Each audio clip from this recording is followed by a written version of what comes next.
YouTube. In today's inbox mail time, we have Microsoft Office, your easy, colorful, see how guide to Office.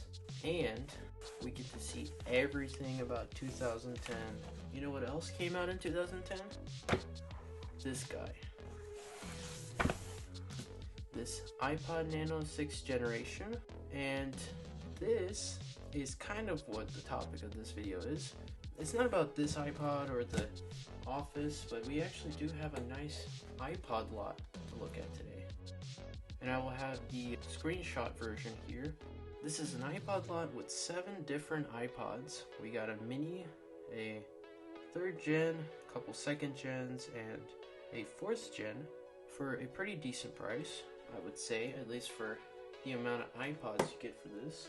I have already taken a little sneak peek just to make sure nothing got damaged. And here we have our iPods. So first off, we have nice little packaging here. And we got a couple iPods showing from the bubble wrap. Alright, so let's check out what we got.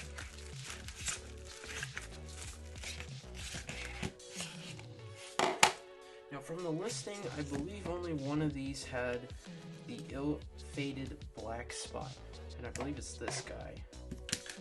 But let's see what actually came in the listing.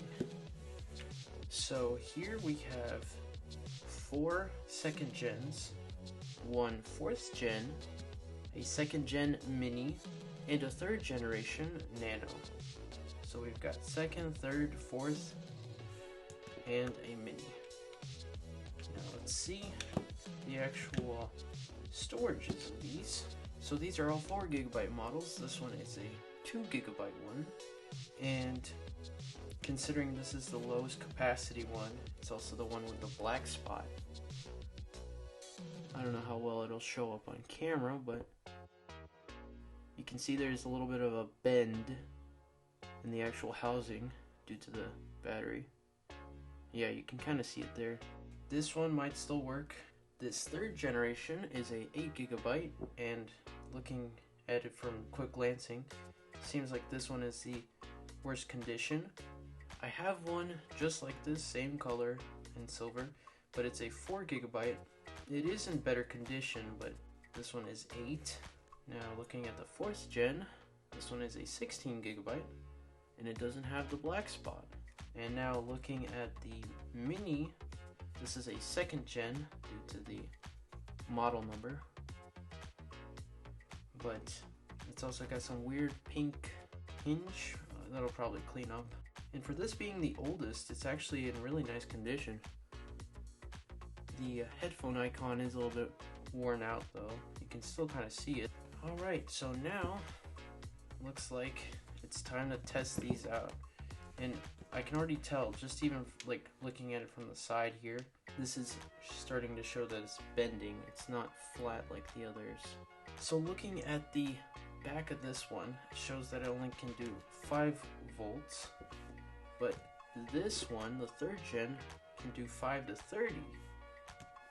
Which means I can use the handy dandy firewire cable, which is obviously superior. It's got fire in its name, therefore it must be superior. So let's just start testing these out. Got the firewire cable, and looks like our first problem is there. That one's got a little bit of a line, and it's at the setup screen, and it already has stuff on it. We could always leave this to charge. And let's test out the 4th gen now. And we get a white screen. Alright, for the next one, I think we should save the mini for last and start with these. The 2nd generation nanos. And this one has a white screen too. Okay, I guess I'll have to see what happens when iTunes recognizes them. But for now, let's move on. Let's move to the bloated one, which is probably a bad idea, but we have to see, don't we? And I don't think this is gonna hold a charge. Alright, let's move on to the first pink one. That might have a bad battery. This one does boot up.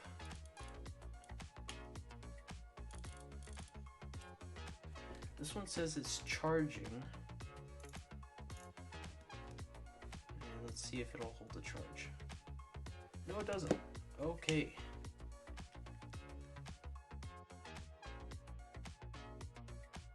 Okay, so I've got the Mac here, and I've got a 30-pin cable plugged into it, so we know that this one turns on. Let's see if iTunes is going to detect this one. Welcome to your new iPod. Continue. Get started. And it doesn't really show signs of life, so we're gonna try and restore iPod and see if that's going to do anything. Okay, so believe it or not, this iPod actually does work, but it actually does display the text. You can't really see it, and the brightness affects the backlight, so it just becomes brighter or less bright. Okay, so here we have another weird one. So as you can see, there's nothing on the screen, but it actually showed up in iTunes. Seems like this was last played in 2008-ish, probably mid to late, late 2008. Maybe this happened a long time ago and they probably put it in a drawer. So far, these bottom three ones, this one, battery's kind of dead. This one is weird, as in it does work, but I mean you can barely see the screen. And now we have this one, which it doesn't show anything on the screen, which is kind of weird, but it shows up in iTunes. And now I guess we'll have to test the other four and see what happens to them. I was just about to test another iPod, and it does show that the screen actually turns on, the white screen. Alright, so I've got the first of the pink ones plugged in, and now we'll just have to wait and see if anything happens. Okay, so this one doesn't want to turn on, and I've also noticed that this one has the beginnings of a black spot. This one is unknown. Now let's test out the other one. I know this one turned on, and it'll probably show up in iTunes just fine, but I think the only thing wrong with this one is that the battery is dead. It's showing the do not disconnect. And yeah, this one does show up fine. This one is fortunately in better cosmetic condition than this one. So this one does work fine. Seems like only thing wrong with it might be the battery. Right, now let's try the mini. Okay, so it seems like this one may have a dead battery. It is not doing anything at all. This is the last iPod left. Now as for this one with the visible bloated battery, I don't think it's going to turn on. Well, this was certainly interesting. A lot of these are in great cosmetic condition, like the product red one, the mini, and what do you know, this one actually turned on. Yeah, so it seems like this one was last used 2011, if I had to guess. In my opinion, I wouldn't say this is a loss, but it's definitely a learning experience, and it'll be fun to mess around with more iPods like these. If I do get some of them working, or if something else happens, like the silver one explodes, I will definitely make some sort of update. That's probably going to wrap up this video, and as always, thanks for watching.